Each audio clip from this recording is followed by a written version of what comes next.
Hello, and welcome to this edition of Office Hours with Lanora.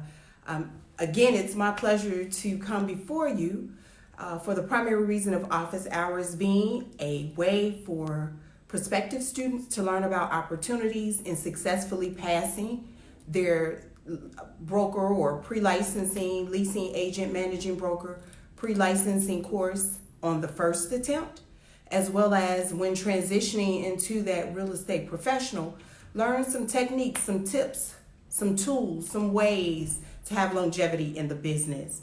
The topic of discussion for this specific office hours with Lanora today will center around sphere of influence.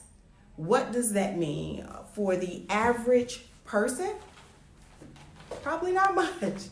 But in the real estate industry, especially for a new person or newly licensed individual, you're going to hear that term a lot. What a sphere, S-P-H-E-R-E, of influence, and I'll read the definition that I printed. It is a group of people upon which you have some influence just because they know you. This includes family members, friends, and those whom you do business or have fellow organizations with, like church, those sorts of establishments with.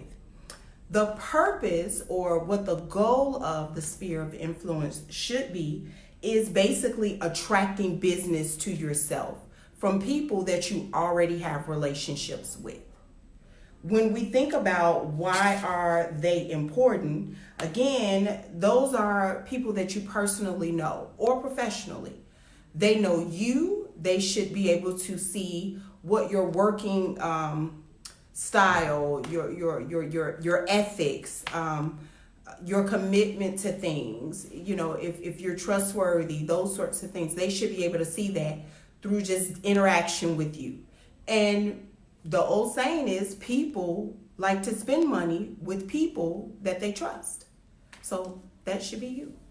When we look a little deeper at the term sphere of influence, the first thing that should come to mind automatically, and one of the things right now in 2019 that has changed the game for real estate, is social media.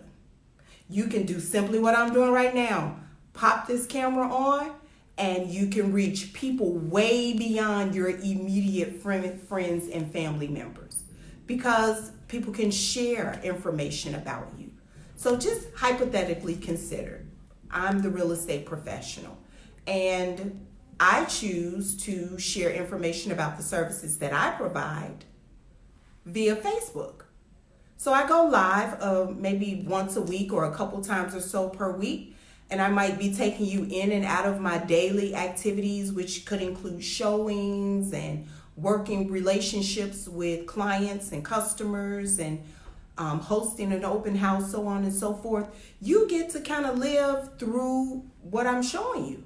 And maybe even that person will reach out because what I've shown you, you're going to reach out and say, hey, Lanora, I might want you to represent me in this transaction. Now, I'm not licensed anymore.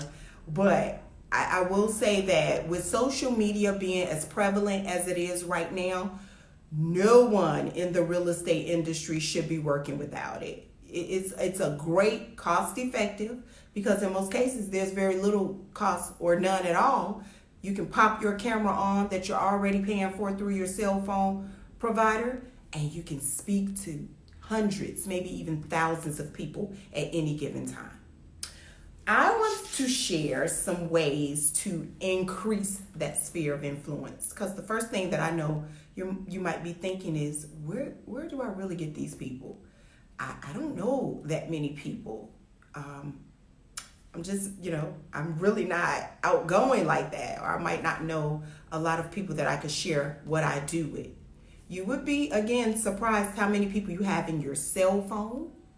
I know when I started the business some 16 plus years ago, I was requested to have a list compiled of my sphere of influence. And it was the top 100 people. And basically what I did was I went through my contacts, my cell phone, that sort of thing. And I put together a list of names email address, phone number, mailing address.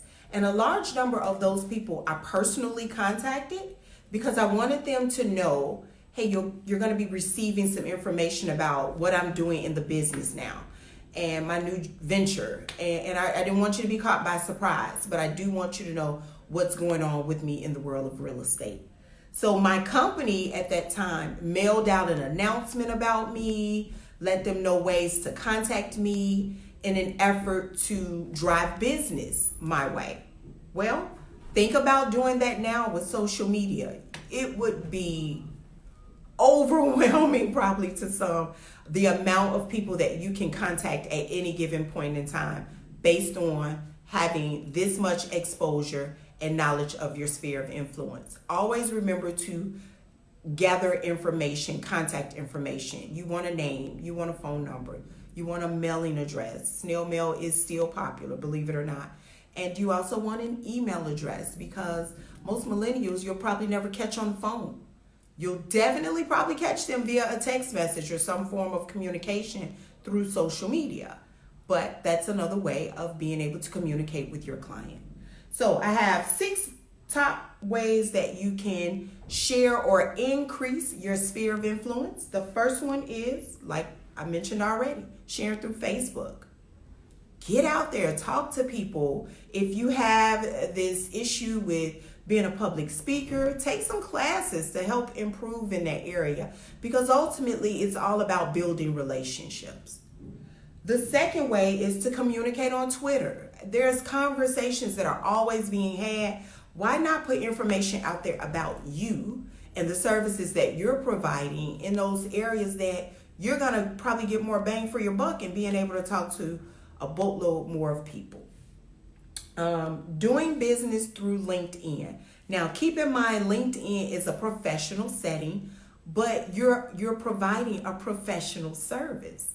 So why would you not, number one, go on and get you a LinkedIn page to show the transition of you doing whatever other career you were previously doing or in addition to, as well as your new real estate career.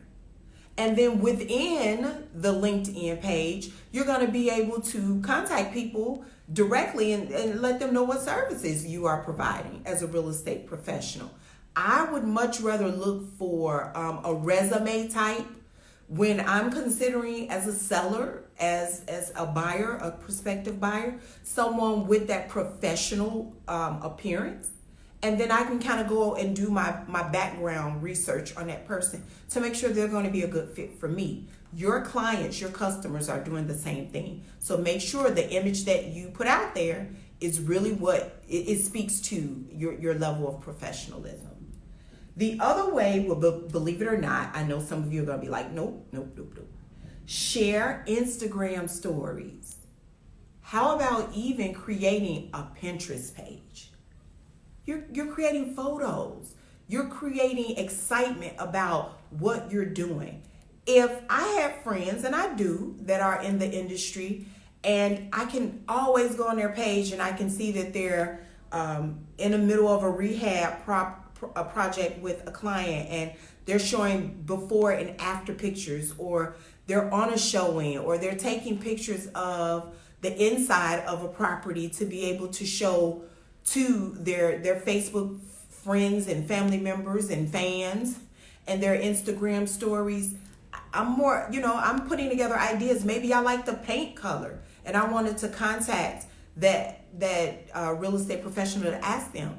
And it might lead to a conversation about, I was thinking about painting my house because ultimately I want to sell it over the summer. You'd be surprised how many leads you'll get from this way. What about Yelp?